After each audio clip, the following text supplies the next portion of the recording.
Hello, everyone, and welcome to AP US History for Winners with your teacher, Mr. Johnson. Last time, we talked about the early steps in the civil rights movement, and today we are talking about America as a world power and the Vietnam War. There is a lot to talk about today, so if you are ready, let's begin. First, let's go over a little bit of context for the Vietnam War. This is the first vocab word we need to know. Bold it, star it. This is a term from the Cold War. We went over this in the first lesson of this unit. Containment. It is the policy of the U.S. at the time, and this means to keep communism from spreading. Make sure we know that term and that idea.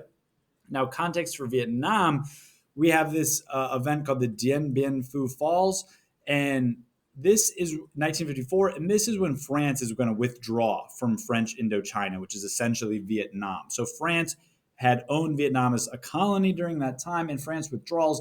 And when France gets out, the U.S. is going to increase their involvement in this region of the world. Now, this next term, domino theory, bold this one too. This is important to know. This is the idea that if Vietnam becomes communist, that they're worried that other countries will also become communist. You can kind of think of this as an extension of the containment theory, and you can see domino theory pictured here on the left, right? If Vietnam becomes communist, then Laos, and then Cambodia, and Thailand, and Burma, and India, and Bangladesh, all these countries become communist, like dominoes are going to fall. So it's really important to stop Vietnam from becoming communist if we're going to stop the power of communism in the Soviet Union and China at the time. Okay. Now, as far as Vietnam goes, and which part of Vietnam wants to be communist, which doesn't, it's kind of the same thing as Korea, so it's easier to remember directionally. North Vietnam wants to be communist, and South Vietnam does not want to be communist. And last context idea is to know that in America, not everybody's a fan of this war. There are the hawks and the doves. The war hawks are the people who want America to go to war and want to escalate the war. And the doves are the people that want the war to subside. Now, to start the war, the increased involvement. Now, America's getting involved in Vietnam beforehand, right? As we said, from the mid-50s and on. But there's an incident called the Gulf of Tonkin Incident, which leads to the Gulf of Tonkin Resolution in 1964. And basically what happens is that the U.S. is going to claim that American ships were attacked by North Vietnam in this water area called the Gulf of Tonkin. All right. Now, there's different accounts of what happened. Not everyone's exactly sure who attacked who first, but America's going to claim that they were attacked.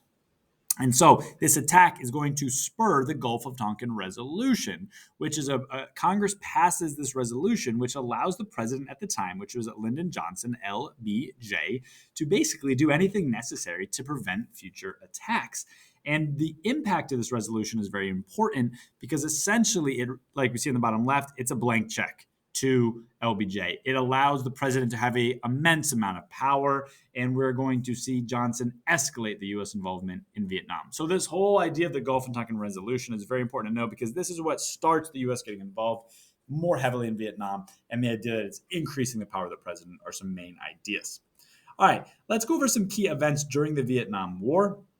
So first is the Tet Offensive in 1968.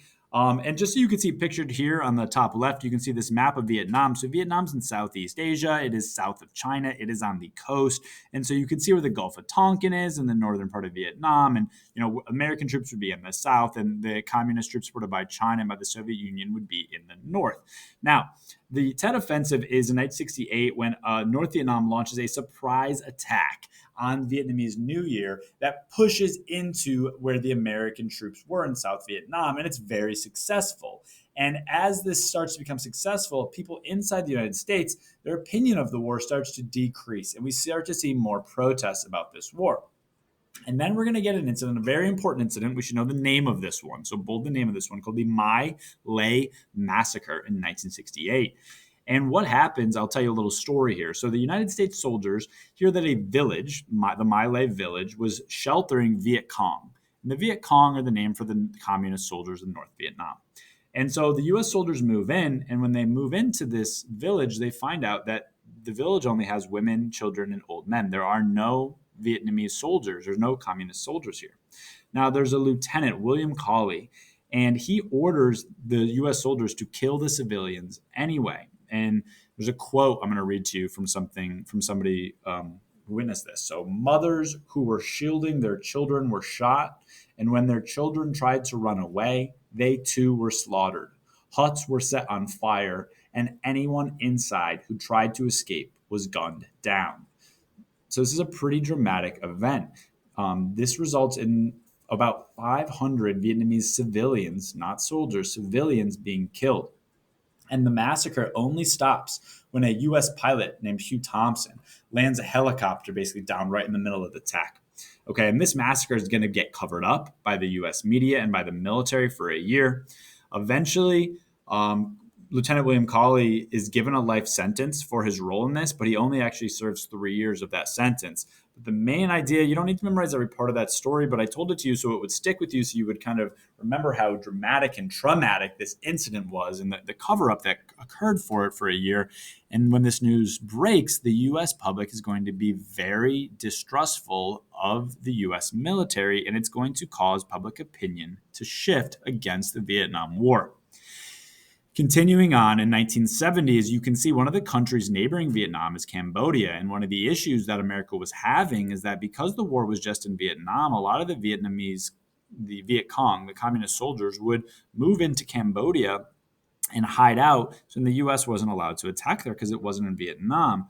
Well, then in 1970, we have a new president, but it's President Richard Nixon, and he authorizes the bombing of Cambodia, which, again, is not even part of Vietnam just because they're sheltering the Viet Cong, the North Vietnamese soldiers. And so the My Lai massacre and the invasion of Cambodia are very unpopular with the U.S. public, and this is going to lead to some protests, and probably the most famous one is the Kent State protests. And that's pictured here on the bottom left. This is at Kent State University in Ohio, and students at the university are going to protest the bombings in Cambodia. And the protest gets out of hand. This is, again, at a U.S. university, and 4 students end up being killed by the U.S. National Guard during the protest.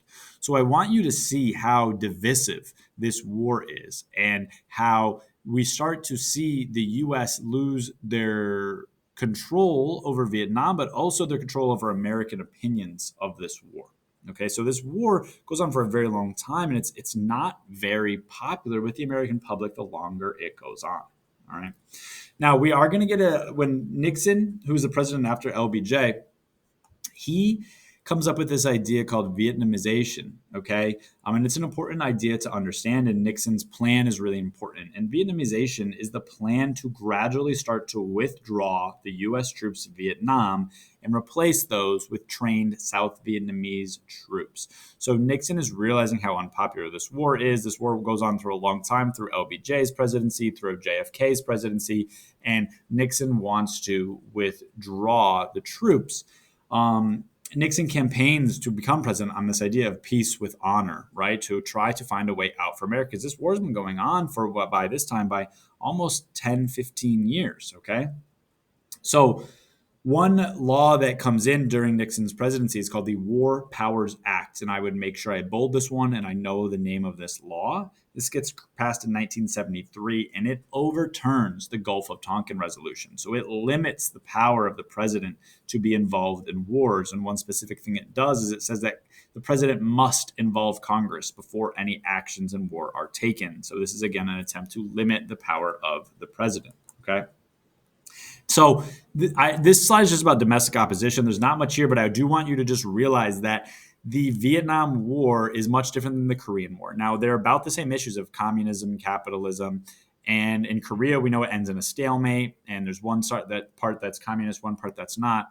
And the Korean War, though, doesn't produce a ton of opposition inside the United States. There's not a significant amount of protests, but Vietnam certainly does. And throughout the 1960s, you can see major protests, as you can see pictured here on the bottom. And the protests turned violent at times, like the Kent State University shooting. And these protests are going to get more and more dramatic and more intense as the war goes on.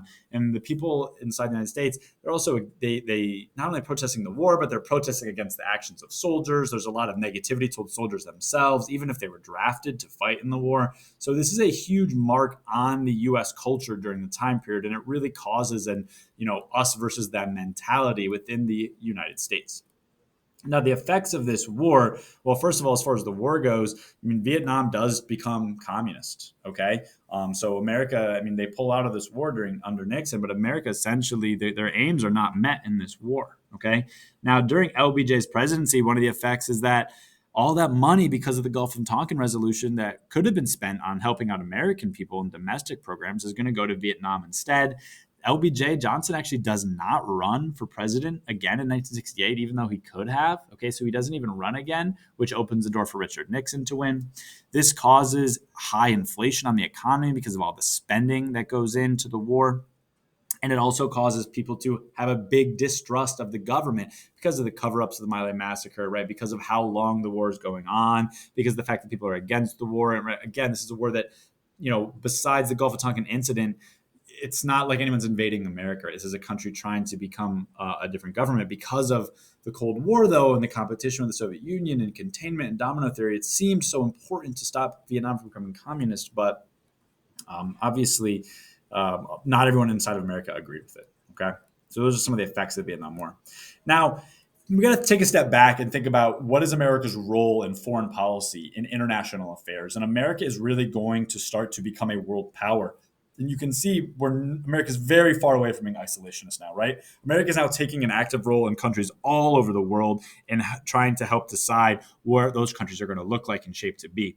Now, when this is happening, Americans are debating the policy of America being this police force throughout the world. Americans are debating the idea, should the United States have such a large nuclear arsenal? Should we have so many nuclear weapons? One really important thing that the debate that we should know of is the military-industrial complex. And this is an idea brought up by Eisenhower, where Eisenhower, president right after World War II, he's very worried about the increased buildup of the military and of the military industry in the United States and how so much of the economy is based on going to war within the United States. And Eisenhower warns people that this should not be the way America's economy is set up. But then other presidents like JFK and LBJ, right, John Kennedy and Lyndon Johnson, they think that the U.S. needs to keep up with the Soviet Union and needs to continue the military-industrial complex. So we see competing ideas here. And the last concept here is people are debating, how strong should the government be? How much of a role should America have with foreign countries? How large should our military be? Okay. So those are some important ideas. Now we're going to kind of take a little bit of time to talk about how America influences countries in different areas around the world. And the first area we'll look at is in the continent of Africa. So U.S. starts to become more involved in Northern Africa and in the Middle East. And the reason that they become more involved is because of ideological, military, and economic concerns. So meaning they want to make sure that the governments are being what the U.S. wants to be. They want to make sure everyone is being as much as possible being allied to the United States, and that America's economy is going to gain from this. And one specific example to know about is the Suez Crisis in 1956. And this happens, the Suez Canal is a canal in Egypt, okay, in North Africa. And Nasser of Egypt, who's the leader of Egypt at the time, he nationalizes the Suez Canal, saying that Egypt now owns the canal. Okay, so other countries can only pass through this canal, which is the way to get from the Mediterranean Sea into the Indian Ocean, if Egypt allows. Now, when this happens, Britain and France attack. Okay, they attack Egypt because Britain and France want access to the canal. Now, the U.S. actually comes to try to defend Egypt here, and they try to help end this conflict.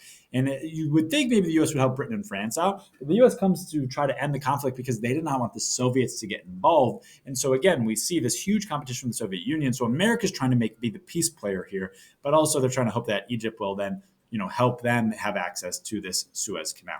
Okay. Now, in the Middle East, more specifically, oil prices are rising dramatically in the 70s. So this is like the price of gasoline.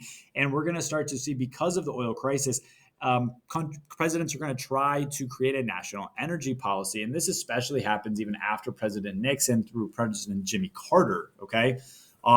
And we're going to see a group of countries called OPEC. They are the Organization of Petroleum Exporting Countries, and it's essentially a group of countries that are mostly Middle Eastern, and they want to control the supply of oil, and they control how much they're going to sell and who they're going to sell it to. Now, in 1973, the United States supports Israel, which is a country of Jewish people that gets created after World War II in an event called the Yom Kippur War. Now, you don't need to know all the details here, but essentially, Israel gets created in an area where there are already people living, Palestinians and Arabs living. And to this day, Israel and Palestine and Arabs have there's a lot of conflict between Israel and other countries in the Middle East. And the U.S. is a big supporter of Israel then and now. But because of this U.S. support of Israel, these OPEC countries put an oil embargo on the US, which raises gas prices to a large degree in the United States, causes huge gas lines. You can see the sign on the bottom. People are lining up miles and miles to try to get their gas tanks filled up, causes huge issues in the US. So this is to point out, again, you don't need to know the specifics of the Yom Kippur War and all that, but the idea that the U.S.'s role in the world is making their decisions are having an impact on what's happening inside of America. Okay, their decisions to get involved with so many issues. And last, we'll review Latin America a little bit. Now, we talked about this in other lessons, so this should be a review for you. But we should, again, main idea, the U.S. and the Soviet Union are competing for who can influence more countries in Latin America, which is like Central America and South America, right? Okay, so the U.S. is going to support non-communist governments that are less than kind to their people. That's the main idea. That's the idea we should kind of bold and understand, and that's true in Latin America and other places. The U.S., the enemy of my enemy is my friend. As long as you were against the Soviet Union, the U.S. was going to support you. We talked about how this was in Guatemala, where the U.S. tries to, in the CIA, overthrow the democratically elected president of Guatemala to put in a president that is more like our wants to be capitalist, does not want to be communist. And we talked about this with the Cuban Missile Crisis in Cuba in a previous lesson. Okay, so that is it for our notes on America as a world power and on the Vietnam War. I know that was a lot, so let's try to synthesize a little bit through our big ideas. Number one, what was the cause of the Vietnam War and increased involvement in general? Number two, what was an effect of the Vietnam War? And number three, describe the U.S. actions in Africa, the Middle East, or Latin America during the 50s to the 1970s. Thank you so much for watching. I will see you next time.